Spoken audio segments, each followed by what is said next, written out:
T. Merced for helping to make this possible. I'd like to read a few poems from my collection, Work Done Right, and I would like to read a few poems from the Wind Shifts anthology, which I really believe is one of the most important collections of poetry in the last 10 years. I'd like to read a few poems for those of you who are thinking that you would like to be writers.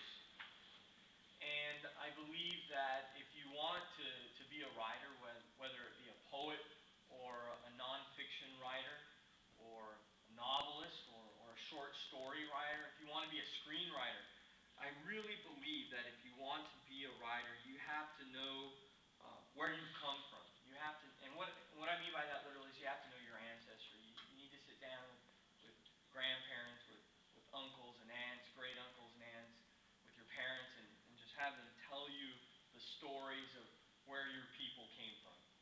When you know who you are, not only the names of your ancestors, their birth dates, where they grew up, the landscape, the physical, natural landscape of where they grew up. When you know who you are, it really gives you a very, very unique perspective from which you can write. And part of being a good writer is offering a unique perspective. So I would like to read a couple of poems that go along with the idea that you have to know who you are if you're going to be a writer. So this first poem is called Between Magnolia and Dash, and it's the story of how my family on my mother's side came to America from Mexico. And my family on my mother's side came to America from Mexico literally running from Pancho Villa. Between Magnolia and Dash. I am Abraham, the great-grandson of Alberto, a Mexican soldier who crouched below a shrub of honey mesquite and buried his uniform. That morning, clean sheets slapped shoots of sun in the breeze, coals boiled laundry water, and Rosa leaned over an aloe to massage her blistered wrist. And in her gray eyes, a stillness built on stones and leaves. In the yellow blooms, a tarantula hawk sucked nectar above Alberto, watching the insect body sheen deep as a shotgun barrel left in the sun. And he stroked water, stroked the wheat-colored sand, and Alberto knew Pancho Villa approached. When Pancho Villa was only a boy, he came in from the fields to eat and found his sister raped on a white tile floor that grew dark as she squeezed her knees and became a point of dim light in the lost bead of a green chandelier. His first bullet took the estate owner's thigh. The second blew away his chest.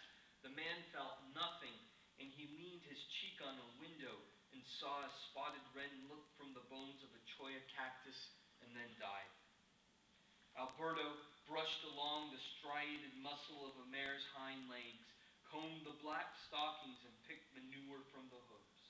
Perhaps, Alberto hoped, Villa would want the horses instead.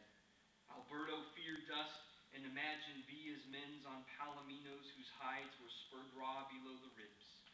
Pancho Villa rode in the blue evening light that made the hard crags of hills soft. Villa's dorados surrounded the stables, dragged Alberto under a cottonwood and tied a noose. A dorado took off his boots and soothed his blisters in the trough and watched Rosa fall on her knees and wrap both arms around Villa's shins. Perhaps the dorado, as his feet cleaned, when he didn't feel grains of dust in the pink discs of broken blisters. Perhaps it was then when he saw the sudden break in Rosa's hip and waist and how it hung in the air so still he began to want her. And perhaps it was then when Villa said no. Rosa and Alberto crossed the Rio Grande. We walked between the Magnolia and Dash. The scarlet sky held Rosa and Alberto. The ranch behind them was no longer their own. They brought their blood, a cart, and one young mare that twitched its ears and began to sigh. So Rosa and Alberto, they were my great-great-grandparents.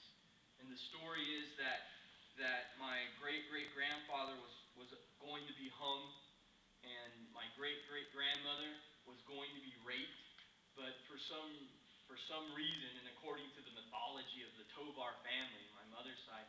According to the mythology of the Tovar family, Pancho Villa stepped in and said, "No, you can't have it."